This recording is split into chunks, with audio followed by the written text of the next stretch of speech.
Basic research academy जे तरफां तव्हां सभिनी खे मां भलीकार चवां थो। अॼु हिन वीडियो में असां सिखंदासीं त डेटा जी नॉर्मलिटी कीअं चेक कजे स्पीसिस में। हिन जेका वीडियो आहे हीअ थ्योरिटिकल भी आहे ऐं प्रैक्टिकल भी आहे, यानी असां पहिरें पार्ट में असां हिन वीडियो जे चेक कंदासीं त नॉर्मलिटी छा हूंदी आहे, नॉर्मलिटी खे कीअं चेक कजे, जेके डेटा नॉन नॉर्मल आहे त असां उनखे नॉर्मल कीअं कयूं, ऐं उन खां पोइ डेटा नॉर्मल आहे त कहिड़ा टेस्ट असां वटि आहिनि जेके असां अप्लाई करे सघूं था, ऐं जेके टेस्ट डेटा असांजी नॉन नॉर्मल आहे त असां वटि कहिड़ा टेस्ट आहिनि जेके उनते अप्लाई करे असां पंहिंजा रिज़ल्ट वठी सघूं था। मुंहिंजो नालो आहे डॉक्टर रहीम बख्श सुमरो ऐं मां शाबदती यूनिवर्सिटी सां तालुक़ु रखां थो। अचो त अॼु असांजो पंहिंजो वीडियो खे जेका शुरू कयूं। जीअं आउं हिकु पूरी सीरीज़ हलाए रहियो आहियां डेटा स्क्रीनिंग, जंहिंमें मुख़्तलिफ़ स्टेप्स आहिनि। अॼु हिन वीडियो में मां चेक कंदुमि डेटा जेके नॉर्मलिटी ऑफ द डेटा। इन खां अॻु में मुंहिंजी डेटा जेका वीडियो आहे उहा आहे मिसिंग डेटा ते, जेकी डेटा अवेलेबल आहे ऐं ॿी आउटलायर ते बि अवेलेबल, जेका बि तव्हां थी सघो था, ऐं तमामु जल्द लीनियरिटी ऐं होमोसिटासिटी ऐं मल्टीकोलिनिटी ते बि आउं डेटा वीडियो जेके आहिनि उहे अपलोड कंदुमि, जेके बि अव्हां ॾिसी सघंदव। हाणे अव्हां ॾिसो था तव्हांजे साम्हूं ही टे ग्राफ आहिनि। सभ खां पहिरियों हिन ग्राफ में असां ॾिसंदासीं त ही लाइन आहे जेका ज़ाहिर थी करे त इहे डेटा नॉर्मल आहे। हाणे ही जेके गोल्ड सभु दायरा आहिनि, सर्किल आहिनि, इहे सभु डेटा पॉइंट्स आहिनि। हाणे जेतिरो इहे डेटा पॉइंट्स ऐं सर्किल जेके इहे लाइन जे मथां हूंदा, ओतिरी ई असांजी डेटा उहा असांजी नॉर्मल आहे। पर तव्हां हिते ॾिसो था त काफ़ी जेको डेटा जेका उहा इन डेटा लाइन खां परे आहे। जेतिरी इहा लाइन खां परे आहे या ओतिरी ई डेटा उहा नॉन नॉर्मल आहे। हिन केस में ॾिसूं था त हिते बि असांखे लाइन मिले थी, पर सभई तक़रीबन जेके बि डेटा पॉइंट्स आहिनि तक़रीबन उहे इन लाइन खां तमामु घणो परे आहिनि। तंहिं मक़सदु ही त डेटा मुकमल तौर ते नॉन नॉर्मल डेटा आहे। ऐं हिन टियों जेको ग्राफ आहे इन में असां ॾिसूं था त जेके बि डेटा पॉइंट्स आहिनि उहे बिल्कुलु उन लाइन जे मथां आहिनि। तंहिंजो मक़सदु इहो आहे त ही जेका डेटा आहे असांजी इहा बिल्कुलु नॉर्मल डेटा आहे। ऐं नॉर्मलिटी जेका आहे उहा काफ़ी जेके टेस्ट असां रन कंदा आहियूं पंहिंजे डेटा जे मथां स्पेसिस में, उहे जी रिक्वायरमेंट हुई त तव्हांजी डेटा नॉर्मल हुजे, इहा लाज़मी उन जे लाइ आहे। हाणे की असांजी डेटा नॉर्मल आहे त असां पोइ पैरामीट्रिक टेस्ट जेके आहिनि उहो असां हुन ते अप्लाई करे असां पंहिंजे रिज़ल्ट वठंदासीं।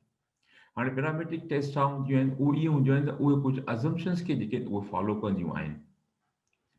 ऐं उन खां पोइ जेकॾहिं ॿियो आहे नॉन पैरामीट्रिक टेस्ट, इन मक़सदु जेका उहा डिस्ट्रीब्यूशन फ्री आहे ऐं इन हवाले खां उनमें कंहिं बि क़िस्म जे पैरामीटर्स खे फॉलो कोन कंदी आहे। जेकॾहिं डेटा तव्हांजी नॉर्मल आहे त असां पैरामीट्रिक टेस्ट रन कंदासीं उन जे मथां, जेके डेटा तव्हांजी नॉन नॉर्मल आहे त असां नॉन पैरामीट्रिक टेस्ट रन कंदासीं।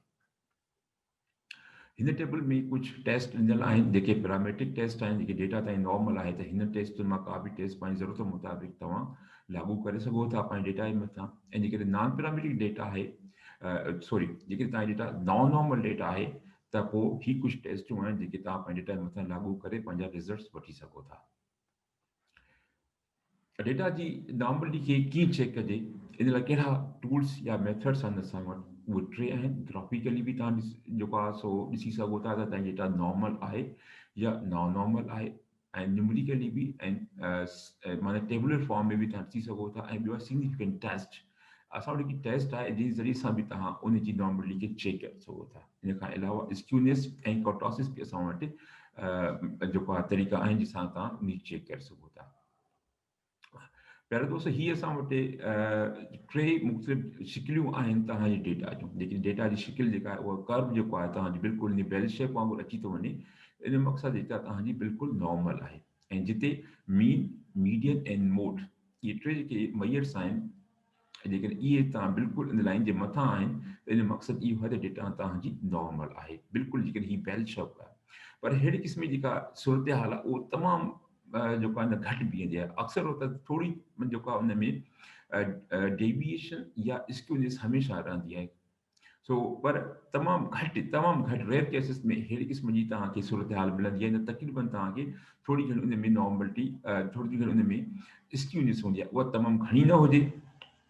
हीअ आहे पॉज़िटिव स्क्यू, जेको आहे पॉजिटिव मक़सद जो आहे साॼे पासे ते हिकिड़ो लॉन्ग टेल तव्हांखे डिघो टेल नज़र अचे थो पुश त हाणे जो मक़सदु आहे जेका घणी डेटा आहे उहा तव्हांजी हिन साइड ते आहे ऐं थोरी डेटा तव्हांजी हिन साइड ते, जंहिंजे करे तव्हां ॾिसो था त मीन मीडियन ऐं मोड जी पोज़ीशन जेका उहा मुख़्तलिफ़ आहे। साॻी सूरत हाल हिन सां बि साॻी सूरत हाल आहे, सिर्फ़ु हिते फ़र्क़ु इहो आहे त डेटा असांजी जेका राइट साॼे पासे ते उहा डेटा असांजी खाॿे पासे ते अची वियो आहे। इहो साॻियो लॉन्ग टेल जेको आहे असांजी साॻी खाॿे।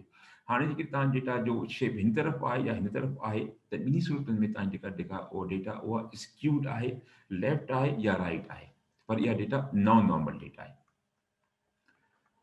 तंहिंखां पोइ कुझु शयूं असां डिस्कस कंदा हलूं त सेंट्रल लिमिट थ्योरम चए थो त जेके डेटा तव्हांजी 3 खां मथे आहे, यानी डेटा में जेके रिस्पॉन्सिस आहिनि 3 खां मथे आहिनि, त इहा डेटा नॉर्मल आहे। अच्छा, डेटा जी ग्राफिकल डिस्प्ले पीपी या क्यूक्यू प्लॉट हिस्टोग्राम जे ज़रिए सां बि असां डेटा जी नॉर्मलिटी खे चेक करे सघूं था। लेकिन इहे पीपी प्लॉट ऐं क्यूक्यू प्लॉट में या क्यूक्यू में हिस्टोग्राम में कंहिं क़िस्म जी का बि डेविएशन तव्हांखे नथी मिले, तॾहिं बि असांजी डेटा नॉर्मल आहे। ऐं जेके वैल्यू स्क्यूनेस ऐं कटासिस जो 0 आहे, जेको तक़रीबन ईंदो न आहे, कुझु न कुझु वैल्यू 0.1 0.001 कुझु न कुझु ज़रूरु हूंदो आहे, 0 तमामु रेयर केसिस में ईंदो आहे। त हीअ जेके 0.0 अचे तॾहिं डेटा तव्हांजी नॉर्मल आहे। ऐं टी जेका चौथी सूरत आहे उहा आहे कोलमोग्रोव ऐं सिमरोन टेस्ट, हिनखे असां केएस टेस्ट बि चवंदा आहियूं।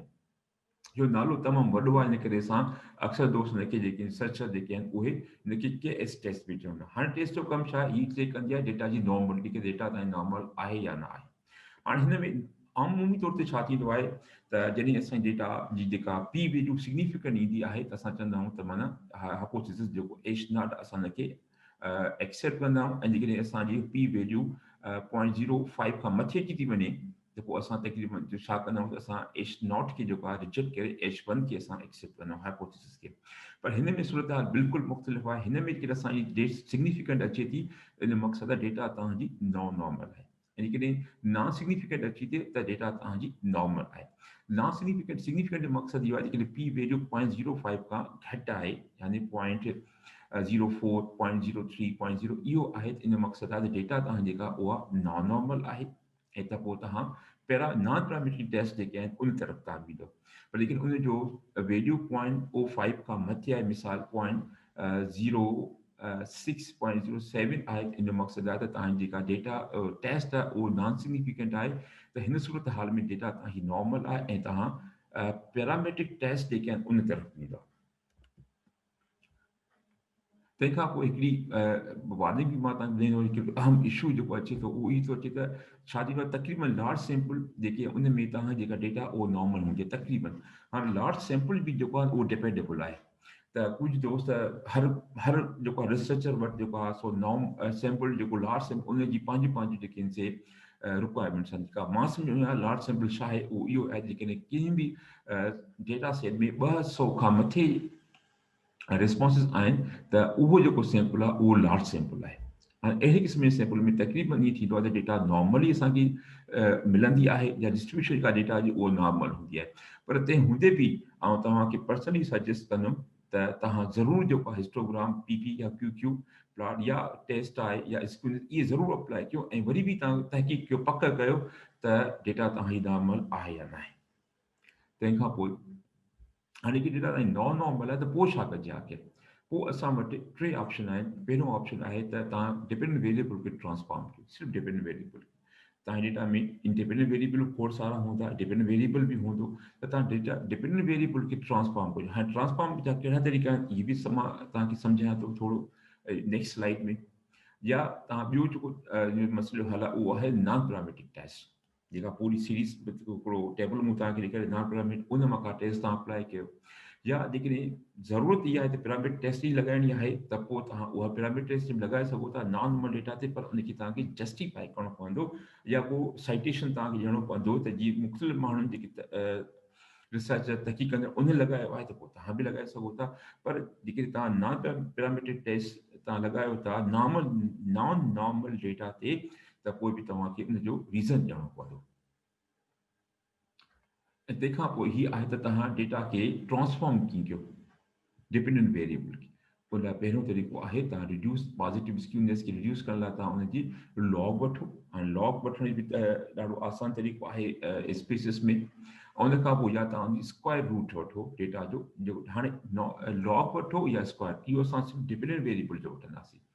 ऐं तंहिंखां पोइ तव्हां रेसिप्रोकल ट्रांसफॉर्मेशन कयो था। रेसिप्रोकल ट्रांसफॉर्मेशन जो मक़सदु छा आहे त 1 डिवाइडेड बाय x1, ऐं जेके पंहिंजा वेरिएबल डिपेंडेंट वेरिएबल हर हिकु खे तव्हां डिवाइड कंदो 1 सां, त उन खां पोइ तव्हांजो जेको बि रिज़ल्ट ईंदो, त उन खां ही 2-3 तरीक़ा आहिनि जंहिंसां तव्हां पंहिंजी डेटा जी डिपेंडेंट वेरिएबल खे जेकॾहिं उहो नॉन नॉर्मल आहे तव्हां उनखे नॉर्मल करे सघो था। इन खां पोइ असां वटि ॿ ही ग्राफ आहिनि जेका नॉर्मल ऐं नॉन नॉर्मल ग्राफ आहे। अॻ में बि मां तव्हांखे शुरू में 3 ग्राफ ॾेखारिया, ही बि तव्हां लाइ वधीक क्लियर करण लाइ हिकिड़ो मां वरी बि सोचुमि त ॿ ग्राफ आहिनि। हाणे ही ग्राफ आहे नॉर्मल पीपी प्लॉट, जेका डेटा मां इस्तेमालु कई आहे उनमें जेको आहे उनमें डे 2 जे लाइ ही जेको तव्हां वटि आहे, तव्हां ॾिसो था हीअ लाइन आहे, हिन लाइन खां काफ़ी परे आहिनि ही डेटा पॉइंट्स, तंहिं करे असां हिनखे नॉन नॉर्मल चऊं था। ऐं डे 1 में जेके बि डेटा पॉइंट उहे बिल्कुलु तव्हां लाइन जे मथां आहिनि, इन करे असां हिनखे नॉर्मल चऊं था। हाणे डे 1 ऐं डे 2 ऐं डे 3 इहे 3 डेटा आहिनि जेके तव्हां प्रैक्टिकल पार्ट हिन जो ॾिसंदव त उन में तव्हां सम्झी वेंदव त इहा डे 1 डे 2 जा डेटा खे नॉर्मल खे लॻाए त उन मां जेको असांखे ग्राफ मिले थो ही उहो ग्राफ आहे। हिन खां पोइ जी मूं तव्हांखे ॿुधायो त तव्हां जेके टेस्ट लॻाए सघो था, KS टेस्ट। हाणे KS टेस्ट जेको आहे लॻाइण उन खां पोइ जेके नतीजा ईंदा, रिज़ल्ट जेको उनखे कीअं रिपोर्ट कजे, उन लाइ हिकिड़ो तरीक़ो आहे त तव्हां उनखे जेका टेस्ट खे तव्हां ज़ाहिर कंदा उहो डी सां ज़ाहिर कंदा। उन खां पोइ डी सां फ्रीडम हूंदा आहिनि ऐं ॿियो असांखे हिकिड़ो पी वैल्यू मिलंदो आहे। त हाणे डे 1 जेको आहे असांजो ॾिसूं था त इनखे कीअं रिपोर्ट कयूं रिज़ल्ट खे, त hygiene score on day 1 D जेको आहे उहो टेस्ट जे बारे में आहे 810, इहो तव्हांजो सैंपल साइज़ आहे ऐं 0.0 असां हिन में वधीक इंट्रस्टेड आहियूं 0.097।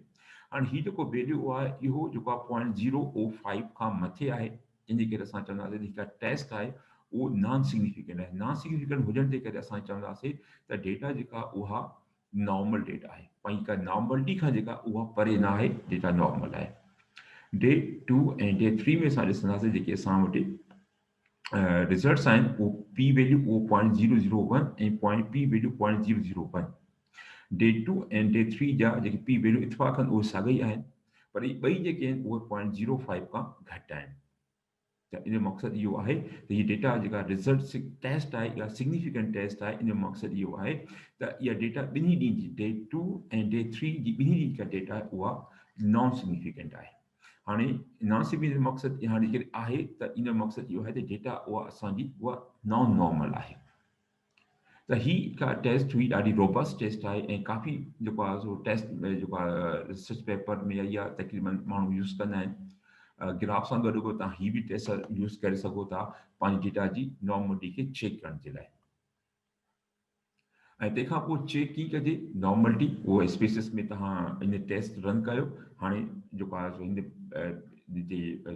सो ॿिए पार्ट में आउं डेटा इहा इहा टेस्ट अप्लाई कंदुमि ऐं प्लस में स्क्यून प्रोसेस जे ज़रिए बि तव्हां हुनजी चेक। प्यारा दोस्त अचो त हाणे असां पंहिंजे प्रैक्टिकल वर्क तरफ़ वधूं था, अमली कम तरफ़ वधूं था। पहिरियों तव्हां ॾिठो त असां नज़री तौर ते जेको आहे कुझु डिस्कस कयूंसीं त नॉर्मलिटी छा हूंदी आहे, उनखे कीअं चेक कजे। हिन प्रैक्टिकल वर्क में असां वटि हिकु डेटा सेट आहे जंहिंमें 5 वेरिएबल आहिनि, टिकट नंबर आहे 6, डे 1 डे 2 डे 3। असां इन डे 1 खां डे 3 ताईं इन ते असां जेके टेस्ट आहिनि उहो अप्लाई कंदासीं। जीअं वीडियो जे पहिरें पार्ट में मूं तव्हांखे ॿुधायो त असां जिन तरीक़े सां डेटा जी नॉर्मलिटी खे चेक करे सघूं था। हिकिड़ो तरीक़ो आहे त 3 तरीक़नि सां। हिकिड़ो तरीक़ो आहे त न्यूमेरिकली असां चेक कयूं नंबर जे टेबल जे फॉर्म सां त असांजी डेटा नॉर्मल आहे या नॉन नॉर्मल आहे। ॿियो आहे ग्राफ ऐं टियों आहे असांजो टेस्ट जे ज़रिए।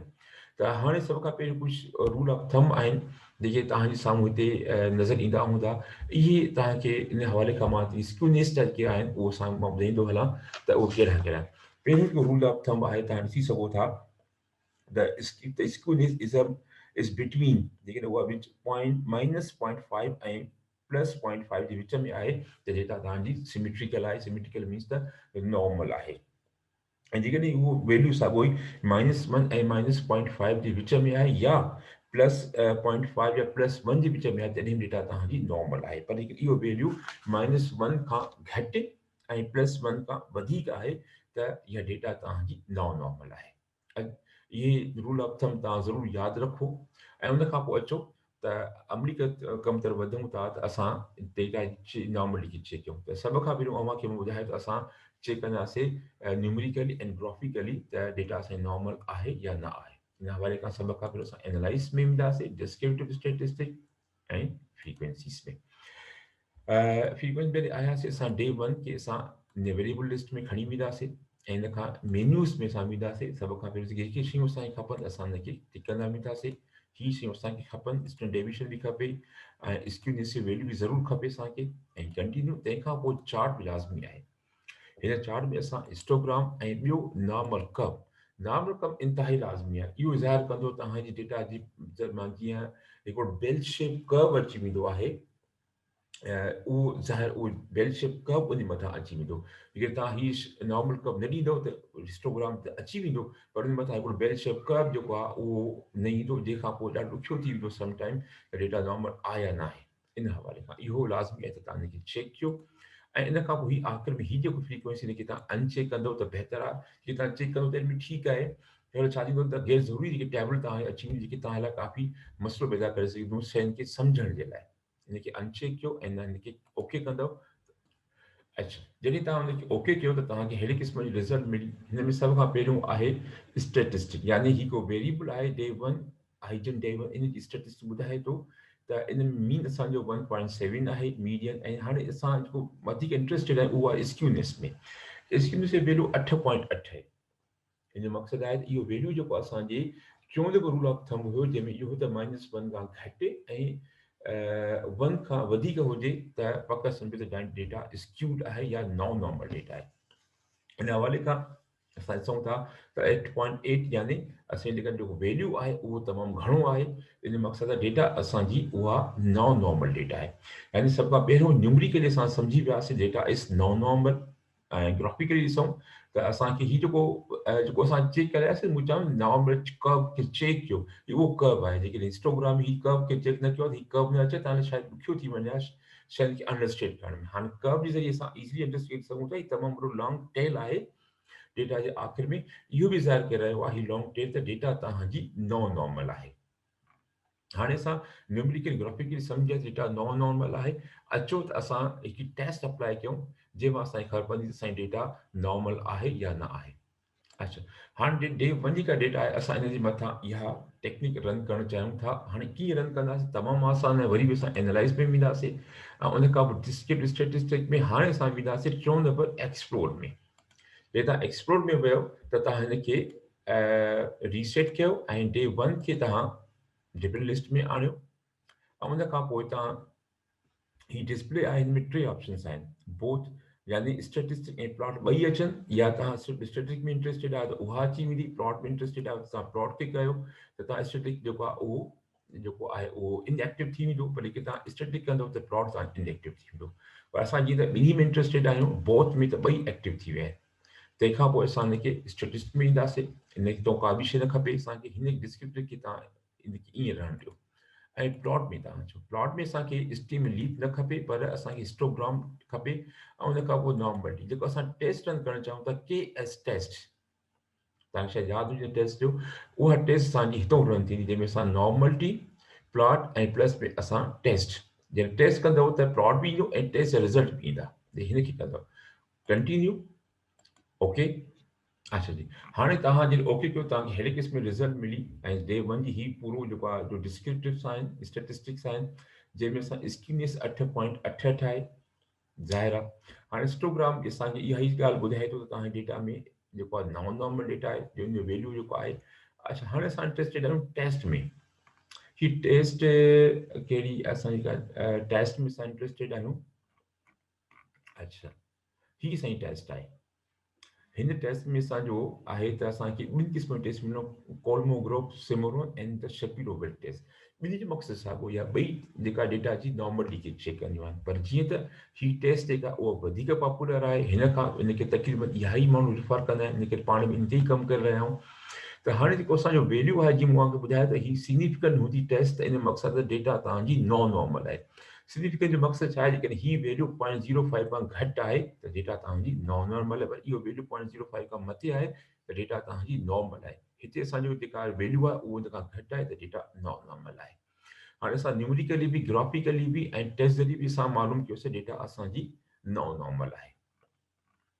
अच्छा जी, ही क्यू प्लॉट आहे, ही भी इंपॉर्टेंट आहे कंसीडर करण त हिन में असां जेका डेटा पॉइंट्स आहिनि उहे सभु जेके आहिनि से मेन लाइन खां घणो परे आहिनि। मक़सद इहो प्लॉट जेको ॿुधाए करे रहियो आहे त डेटा असांजी उहा नॉर्मल आहे।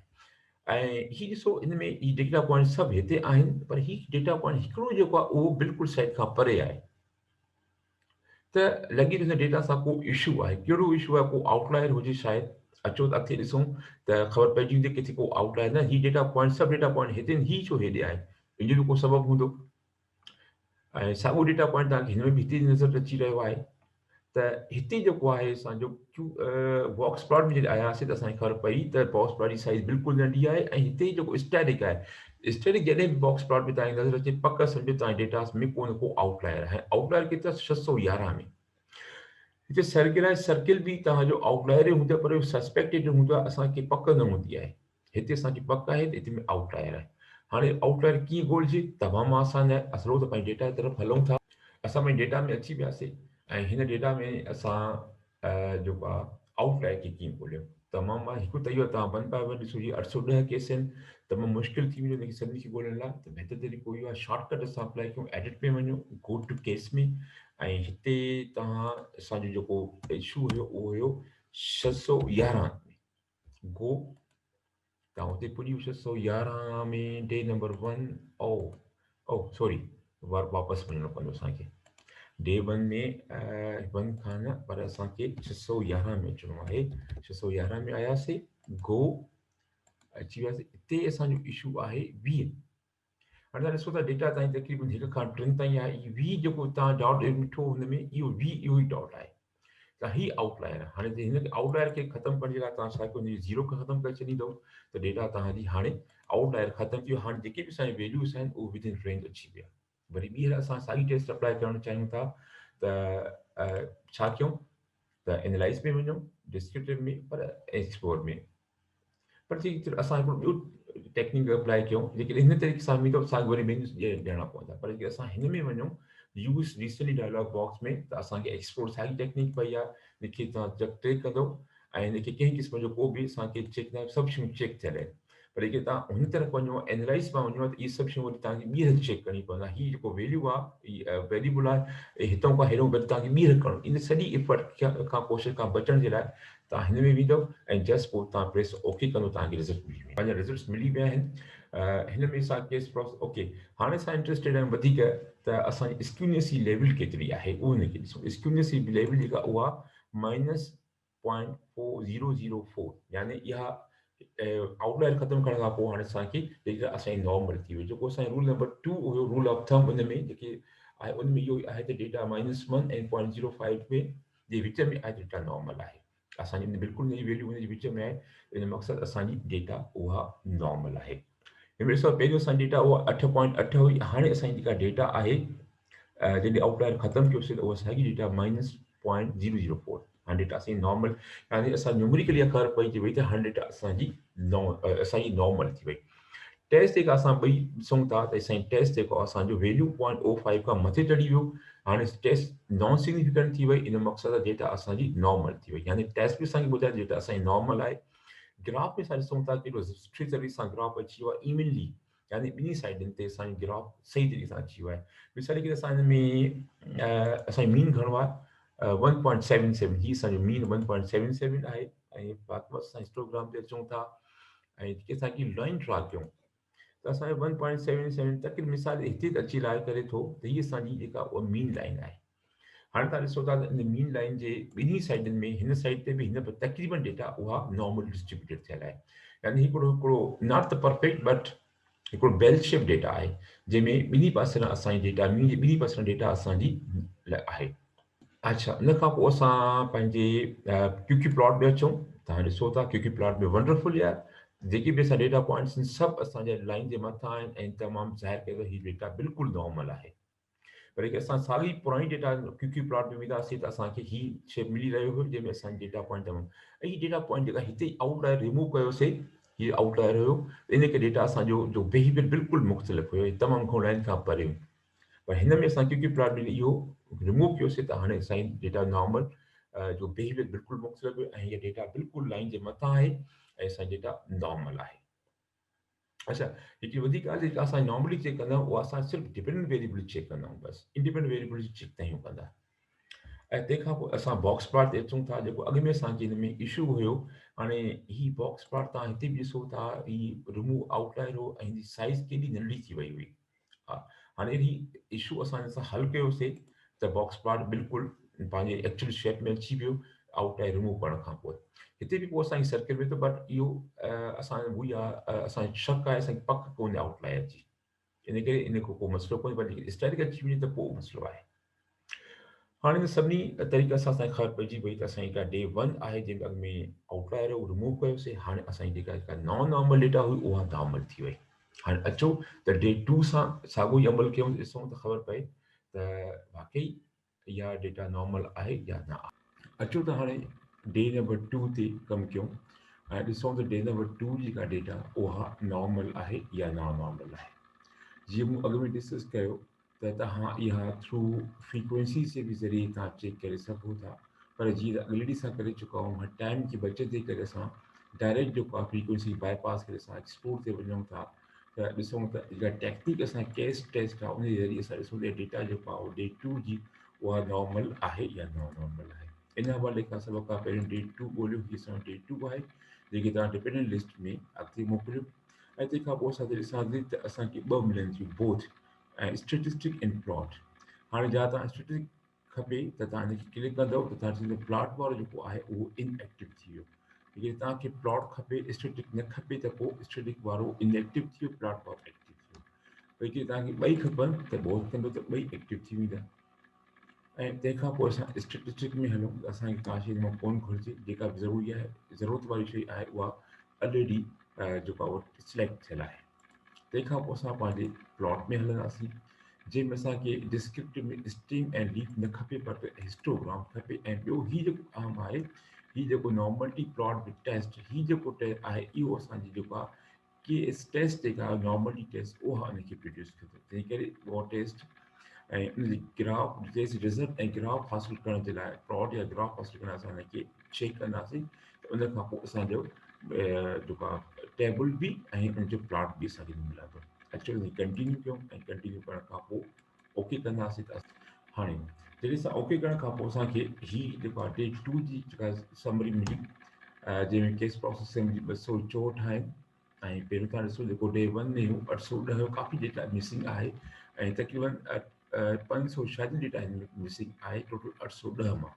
बहरहाल डिस्क्रिप्टिव में असां अचूं था, जंहिंमें असां वधीक इंट्रस्टेड आहे उहो असां स्क्यूनेस में। त हाणे स्क्यूनेस जो वैल्यू जेको आहे उहो 1.095 आहे, जेको असांजो 1 खां वधीक आहे। हाणे जीअं तव्हांखे यादि आहे त जेको असांजो स्क्यूनेस जो वैल्यू जेकॾहिं -1 खां घटि ऐं 1 खां वधीक आहे, त पोइ उहा डेटा असांजी उहा नॉन नॉर्मल डेटा आहे। ऐं स्क्यूनेस जो हीउ वैल्यू जेको आहे इहो ज़ाहिर करे रहियो आहे त असांजी डेटा उहा नॉन नॉर्मल आहे।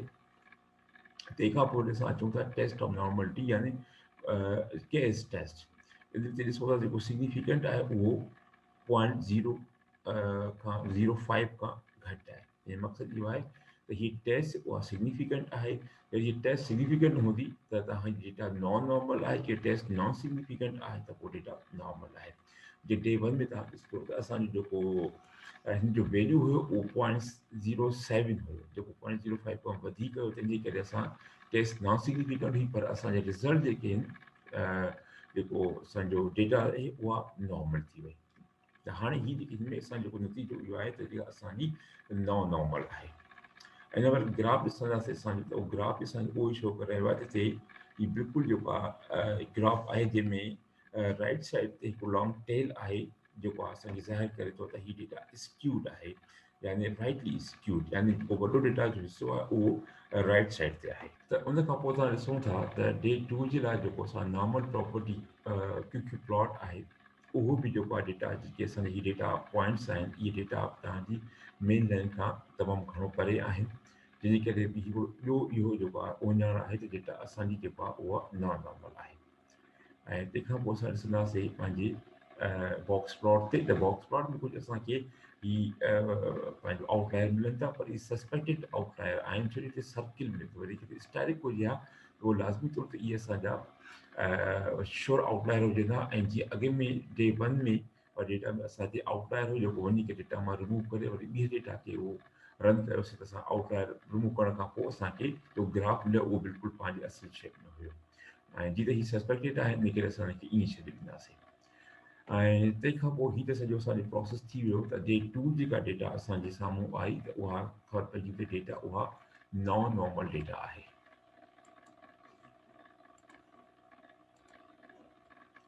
अच्छा, उनखां पोइ पहिरियों दोस्तो तव्हां ॾिठो त डे 1 ऐं डे 2 जे डेटा ते असां टेस्ट रन कयोसीं, ग्राफ रन कयासीं, न्यूमेरिकली बि सम्झोसीं त डे 1 जेका डेटा आहे उहा नॉर्मल आहे ऐं डे 2 जी डेटा नॉन नॉर्मल आहे। हाणे डे 3 डेटा मूं छॾे ॾींदी त तव्हां इनखे प्रैक्टिस कयो ऐं हिन डे 3 ते ऐं ॾिसो त इहा डे 3 जेका डेटा आहे उहा नॉन नॉर्मल आहे या नॉर्मल आहे। ऐं आख़िर में ऐं मां तव्हां सभिनी दोस्तनि खे वरी अर्ज़ु कंदुसि त महिरबानी करे जेके तव्हांखे हीअ वीडियो पसंदि आई आहे त तव्हां हिनखे लाइक कयो, पसंदि कयो ऐं पंहिंजा जेके ॿिया सिंधी भाइर आहिनि जेके मौक़िक़ आहिनि ऐं उन्हनि सां शेयर कयो, जीअं उन्हनि जो वीडियो जो वधि खां वधि जेको आहे लाभ आहे उहो उन दोस्तनि खे थी सघे। तव्हां जी तमामु वॾी महिरबानी।